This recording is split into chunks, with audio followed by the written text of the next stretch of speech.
Atos capítulo 1, verso 6. Vamos orar. Senhor Deus e Pai, nós estamos aqui reunidos com a Tua palavra e pedimos que o Senhor esteja nos tornando dignos de assimilar essa palavra, entendê-la e colocar em prática, meu do Teu Espírito, em nome de Jesus. Amém. Atos 1, verso 6. Então os que estavam reunidos lhe perguntaram: Senhor, será este o tempo em que restaures o reino a Israel? Respondeu-lhes: Não vos compete conhecer tempos ou épocas que o Pai reservou pela sua exclusiva autoridade, mas recebereis poder ao descer sobre vós o Espírito Santo. Sereis minhas testemunhas tanto em Jerusalém como em toda a Judeia e Samaria e até os confins da terra. Ditas essas palavras, foi Jesus elevado às alturas, à vista deles, e uma nuvem o encobriu nos seus olhos. Estando eles com os olhos fitos no céu, enquanto Jesus subia, eis que dois varões vestidos de branco se puseram ao lado deles. Lhe disseram: Varões galileus, por que estáis olhando para as alturas? Este Jesus que dentre vós foi assunto ao céu virá do mesmo modo como o viste subir. Amém. Aqui está o episódio registrado do último dia de Jesus na terra, ali entre os discípulos, depois de ter passado 40 dias, depois da sua ressurreição. É interessante que os discípulos, eles ainda partilhavam, eles ainda acreditavam naquela mentalidade teológica da época, de que o Messias iria restaurar o reino de Israel de uma forma física, por meio do poder e da força. Inclusive, irmãos, hoje mesmo na terra, existem teólogos, existem ideologias cristãs, de igrejas cristãs, que acreditam nisso ainda, que a igreja cristã tem o papel de implantar o reino de Deus na terra pela força, pressionando o governo, procurando estabelecer leis. E você vai para o Evangelho, Jesus é muito claro ao dizer que o reino dele não é desse mundo. Quem implanta o reino de Deus é Ele mesmo e não nós. E Jesus fala aqui qual é o nosso papel. Ele diz assim: vocês recebem o Espírito Santo e vocês serão meus advogados. Não é assim? Ele diz o quê? Vocês serão minhas testemunhas. Você precisa entender o que é a diferença entre juiz, não é assim? Entre advogado e entre testemunha. E algumas pessoas pensam que são advogadas de Deus, Querem viver debatendo, discutindo, com um, com o outro. E se você quiser realmente, você vai ter um campo vasto na terra para viver discutindo, porque o que mais tem é pessoas com opiniões diferentes, Mas o nosso papel é o mesmo papel dos discípulos. Não é discutir, não é debater, não é brigar. Nosso papel é ser o quê? Testemunha. O que é uma testemunha? O que é uma testemunha diante de um tribunal? O que é? A testemunha, ela vai fazer o que no tribunal? Ela vai fazer uma coisa simples. Ela vai simplesmente dizer o que ela viu e o que ela ouviu. Olha, isso aqui eu vi, isso aqui eu vi. Não é assim? E Jesus está dizendo que esse é o quê? O nosso papel. É dizer o que nós vimos, o que nós ouvimos e o que é a nossa crença, a nossa fé. É cheio de gente aí na internet, atacando os adventistas. Você encontra muitos ou não? Tem uns que queimam o livro dos adventistas, não é assim? Aí tem outros que atacam você, diz que você é legalista, não é assim? Diz que esse povo não toma nem banho no sábado, Se você estiver comendo, ele diz assim: e você pode comer no sábado? E retratam você, Retratam você da pior forma possível. A igreja adventista é uma seita. A igreja adventista é um povo que é fanático. Agora eu pergunto, se eu chamar você aqui na frente, você vai dizer que você é fanático? Você vai dizer que você é uma seita? Você vai dizer que o sábado para você é um fardo, que nem as pessoas dizem aí, O sábado para você é um fardo? Não é. Porque os que acusam a igreja adventista, eles usam esses argumentos, né? Eles vivem no tempo da lei. Eu pergunto, você vive no tempo da lei ou vive no tempo da graça? Ou seja, você é o quê?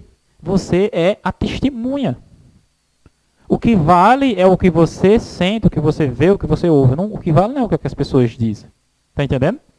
E no tempo do fim, eu e você vamos ser chamados para isso. Fala o que é a sua fé adventista, o que é. E aí você dá o quê? Seu testemunho. Para que você dê o seu testemunho, você precisa viver o seu testemunho. Está entendendo? Porque existem muitos adventistas, né, dentro da igreja, que vivem o quê? Um mau testemunho. Não é? Não é verdade? A irmã White fala que essas pessoas, elas serão os nossos piores inimigos no tempo do fim. Porque aquela pessoa que não é adventista, ela pode acusar, né? Ela vai poder dizer assim, isso aí é uma seita. Isso aí é um pessoal que vive levando o fardo do pesado do Antigo Testamento. Eles podem acusar dessas coisas, não é assim? Mas ele não pode provar nada. Porque vai ter eu, vai ter você e vai dizer assim, não, você está dizendo, mas não é assim comigo. Muito pelo contrário. O sábado não é um peso na minha vida, o sábado é uma bênção. A igreja adventista na minha vida é uma bênção, não é?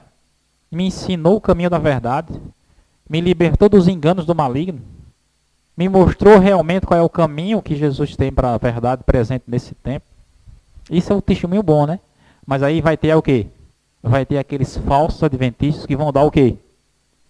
Falso testemunho. A irmã White fala que eles darão falso colorido, né? Eles são os primeiros, eles serão os primeiros a nos acusar diante dos tribunais da terra. E impressione-se com isso, irmãos. O testemunho deles vai valer. Por quê? Porque eles conviveram com a gente. Está entendendo? E as palavras deles têm propriedade porque eles conviveram junto com o povo de Deus. E esse testemunho deles vai ter um peso imenso nos tribunais. Por isso que eles são considerados os piores inimigos. A gente estudou aqui sobre a colheita, não é assim? A colheita. Interessante, irmãos. Você está aqui na igreja, procure viver o que a igreja prega. Porque no tempo do fim você não vai ficar perambulando, não. Ou você realmente vai ser um adventista que prega a verdade de Deus, ou você vai ser o quê? O pior inimigo da igreja. Está entendendo? Não vai ficar um meio termo, não. No entanto, será assim até o fim. Mas, apesar de existir essas pessoas que serão os piores inimigos, dentro da igreja também existe aquelas pessoas que são as boas testemunhas, não é? Você escuta falar assim, as pessoas dizendo assim, né, que... E diz assim, não, eu saí da igreja por causa de fulano, né? Não, eu saí da igreja por causa de cicrano, né? Porque fulano fez isso, porque cicrano fez aquilo. Não tem muitas pessoas que fazem assim, que agem assim, né? Não, eu saí da minha igreja porque o pastor fez isso. Observe, mas se você parar para pensar, a igreja tem pessoas fazendo coisas erradas, sim ou não? E na igreja tem pessoas fazendo coisas certas, sim ou não? Sim. E por que a pessoa não olha para a pessoa que está fazendo coisa certa? E diz assim, eu não vou sair da igreja por causa de fulano, que fulano é certo. Por que só olha para quem está errado? Você está entendendo? Eu tenho um costume de estar sempre lendo, né? Quando eu era mais jovem, né? E lendo a Bíblia em casa e lendo algum livro. Aí as pessoas chegavam para mim e diziam assim, fulano leu tanto que endoideceu. Tu tem que cuidar, senão tu endoidece também. Ou seja, a pessoa viu um exemplo de alguém que leu muito e endoideceu. E eu pergunto a vocês, existe realmente que leu muito? Vocês conhecem alguém que realmente leu muito e endoideceu? Mas existe pessoas? Não existe pessoas que leu muito? Mas eu pergunto a vocês, foram todas as pessoas? Não. Agora eu pergunto a vocês, a maioria da pessoa que lê muito endoidece? Ou enriquece? Preste atenção. Aí a pessoa pega exatamente o pior exemplo que tem, né? E associa, é exatamente nisso que se desenvolve a batalha final, né? Ela chega aqui, conviveu com a gente, observa o pior exemplo que existe dentro da igreja, né? Assim? E diz que assim é a igreja. Nossa igreja teve um homem, irmãos. Um homem chamado Cartwright. Já ouviu falar essa palavra? Cartwright. Cartwright. Ele foi um pastor adventista que conviveu na época de Ellen White. Ele era simplesmente, Odivan, um dos melhores pastores que havia na igreja. Era um dos pastores que mais batizava, que mais abria igreja. Mas esse pastor, de uma hora para outra, ele virou de lado. Está entendendo? De uma hora para outra, ele disse, não, a irmã White é doida. A irmã White endoideceu e está tendo paranoia, e está desmaiando, e está com epilepsia, e começou a dizer essas coisas da irmã White. E essa igreja é uma seita. E ele escreveu um livro atacando a igreja e fazendo exatamente isso que eu falei para vocês aqui. Pegando tudo aquilo que tem de errado na igreja e o quê? E colocando no livro ali. Meus irmãos, a obra desse irmão aí, Cartwright, foi muito pior do que todas as outras de pessoas de outras igrejas. Por quê? Porque ele conhecia a realidade da igreja, não é assim? Mas esse homem morreu perdido e morreu com remorso. No dia que ele estava para morrer, né, chamaram ele, né, e perguntaram se ele se arrependia do que ele tinha feito. E ele disse que estava triste, tinha feito uma coisa muito errada. Mas infelizmente não tinha mais como mudar. Não tinha mais como mudar. Ele morreu abandonado, Advance. Tinha 2 pessoas no velório dele. Totalmente abandonado. No entanto, os livros dele continuam aí, entendeu? Servindo de base, servindo de fundamento para as pessoas que atacam a igreja. Ele fez o papel que muitos irão fazer no futuro. Pessoas que andam na igreja, mas no tempo do fim vão ser falsas testemunhas. Enquanto que eu e você precisamos... Jesus disse assim, vocês serão minhas testemunhas. A gente tem que ser testemunha de Jesus. E a gente tem que ser o quê? Bom testemunho, boa testemunha. A irmã White, ela fala que o maior testemunho que existe do evangelho, sabe qual é? Uma família que serve a Deus. Uma família bem organizada. Você pode dizer assim, não, isso é uma seita, não, isso aí é um bando de doido. Mas você jamais pode dizer que a pessoa tem o quê? Uma família atrapalhada. Por quê? Uma família bem organizada que serve a Deus, ela é o melhor testemunho que tem do poder do evangelho. Entendeu? As pessoas vão dizer, estão dizendo que ele é doido, mas pelo contrário, a gente está vendo na família dele, né? Está vendo na família dessa pessoa que a fé dele, né? Porque a partir do momento que você tem uma vida organizada, uma família organizada, e isso conta ponto para o quê? Para a igreja. Olha, chegou ela aí. Para religião. E do mesmo jeito, irmãos, acontece isso, né? Quando o irmão é atrapalhado, quando o irmão vive fazendo coisa errada, quem é que leva a culpa? É a igreja. É ou não é? Essa pessoa aí é daquela igreja. E essa exatamente é a armadilha, é a arma que o inimigo usa, né? Para trazer opróbrio sobre a igreja. E não é por acaso, isso há de acontecer cada vez mais no mundo. Vamos ler agora mais uma passagem aí no livro de Atos. Vamos ler a partir do verso 30. Atos 5, verso 30. O Deus de nossos pais ressuscitou a Jesus, a quem vós matastes, pendurando no madeiro.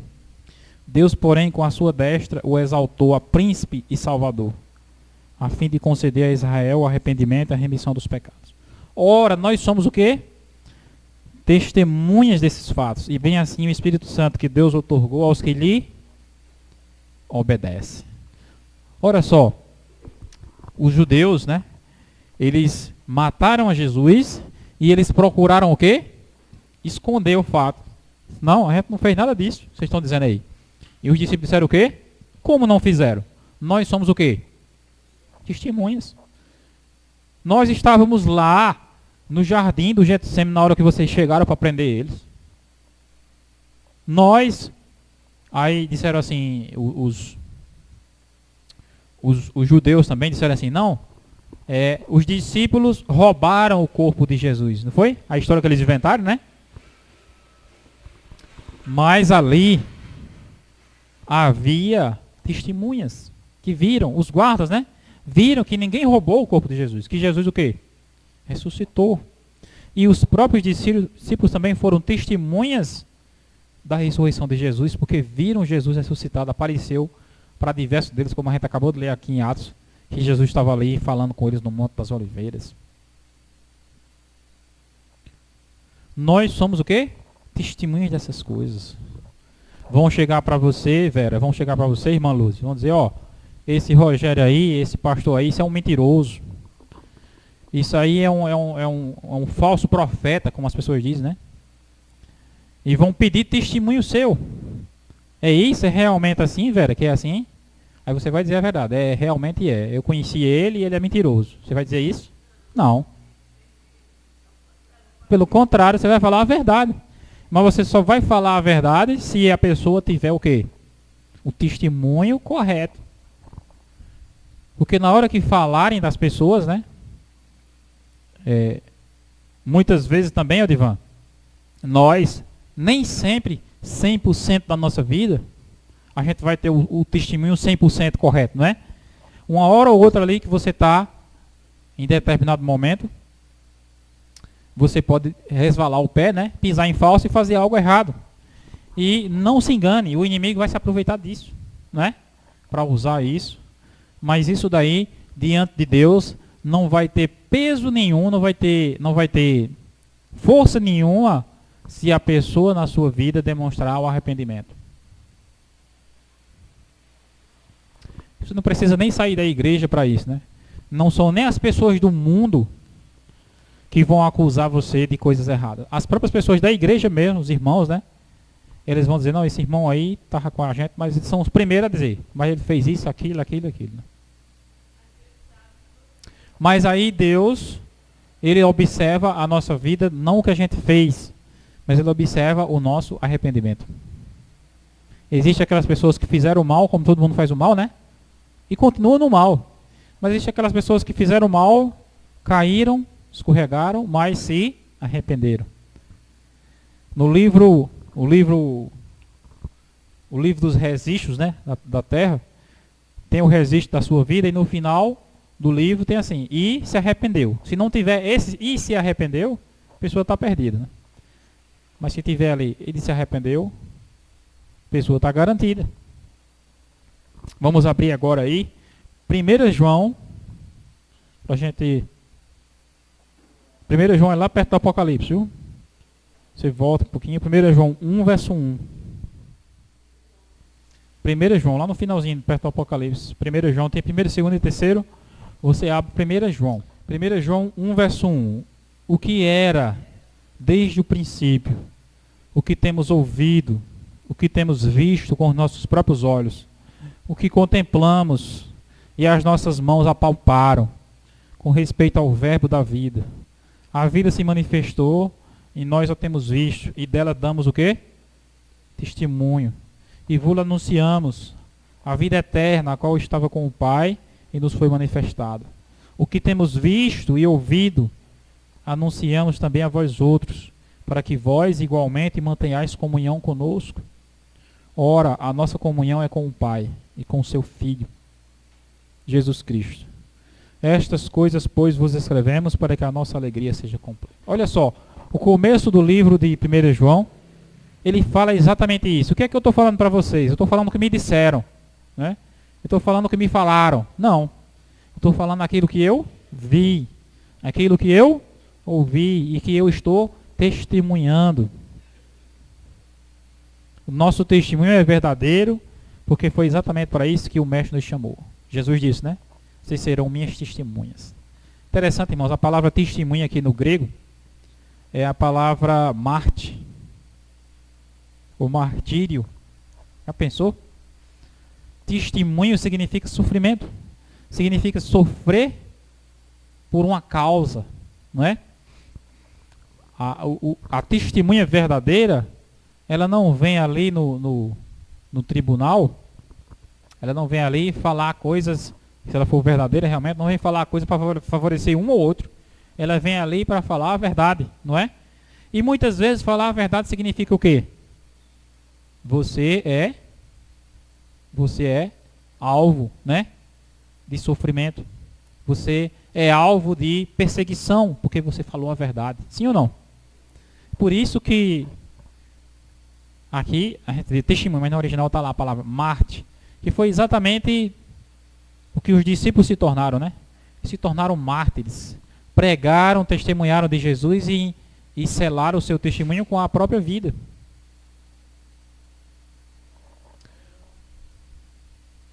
O verso para concluir a meditação aqui de hoje é Apocalipse capítulo 19, Apocalipse 12, 17, é um versículo bem conhecido que a gente está estudando ele na lição, inclusive, né? Irou-se o dragão contra a mulher e foi pelejar com o restante da sua descendência, os que guardam os mandamentos de Deus e tem o quê? O testemunho de Jesus, se pôs em pé sobre a areia do mar. Olha aqui, mais uma vez aparece a palavra testemunho. O povo de Deus no tempo do fim, eles têm o mandamento de Deus e eles têm o quê? O testemunho. Você observa que no mundo religioso, as pessoas não querem nem saber dessas coisas aqui. Nem querem saber do mandamento de Deus, nem querem saber do testemunho o que o testemunho de Jesus aqui, você for ver a explicação, é o espírito de profecia. São os escritos de Ellen White, entre eles, né? Pergunto a vocês, quais são as igrejas evangélicas que aceitam os escritos de Ellen White? Muito pelo contrário, as igrejas evangélicas estão atacando continuamente, não é? Você pode entrar na internet, se você vai ver, eu nem vou falar isso, senão você vai entrar mesmo, você vai ver. Só o que existe são pastores de outras igrejas atacando Ellen White de tudo que não presta, acusando ela de tudo que é de ruim, não é?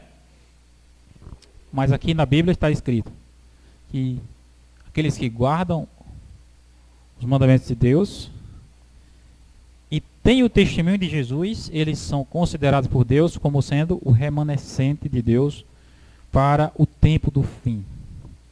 E, como eu falei para vocês, o testemunho nada mais é do que o quê? As coisas que você vê, as coisas que você ouve. Eu sou testemunha dessas coisas. Você observa que muitas pessoas principalmente as pessoas que recém-batizadas que entram na igreja, têm essa tendência, né, de não dar crédito ao que Ellen White escreveu. Por quê? Porque elas não são testemunhas disso. Como é que você pode saber se algo é errado ou se é certo? Como é que você pode saber? É você escutando alguém falar sobre aquilo ou você indo lá e pesquisar por si mesmo? Você está entendendo? As pessoas no mundo, muitas vezes elas são desencaminhadas. Não porque leram os livros de Ellen White, mas porque assistiram, porque viram alguém, né, falando mal dela. Falando mal daquilo. Por que a igreja adventista, as pessoas têm tanto preconceito? Foi porque elas vieram para a igreja adventista e viram que era errada, ou porque elas viram alguém falando contra ela? Você está entendendo? Para a gente saber realmente se algo é certo ou errado, a gente precisa fazer o quê? Provar por si mesmo. Quando a gente prova por si mesmo, o que é que a gente é? Uma testemunha. Está entendendo? Eu sou testemunha, irmãos, das coisas que eu leio na Bíblia, das coisas que eu leio nos livros de Ellen White. Eu digo para vocês, sem medo de errar, os livros de Ellen White foram os livros mais impressionantes que eu já li na vida depois da Bíblia. E eu digo isso não porque alguém me falou, você está entendendo? Não foi porque alguém que me disse que os livros dela são bons, não. Foi porque eu mesmo li. E eu falo para vocês, sem medo de errar. Foram os livros mais impressionantes que eu já li na vida, depois da Bíblia. E, ao contrário do que muitos pensam, né? Os livros de Ellen White, eles desempenharam um papel muito grande, muito forte na minha vida, como desempenha na vida de qualquer um. No sentido de fazer com que você sinta mais vontade de ler a Bíblia. E, em vez de ele lhe afastar da Bíblia, ele lhe aproxima mais da Bíblia. E esse é o testemunho do povo de Deus nesse tempo, né?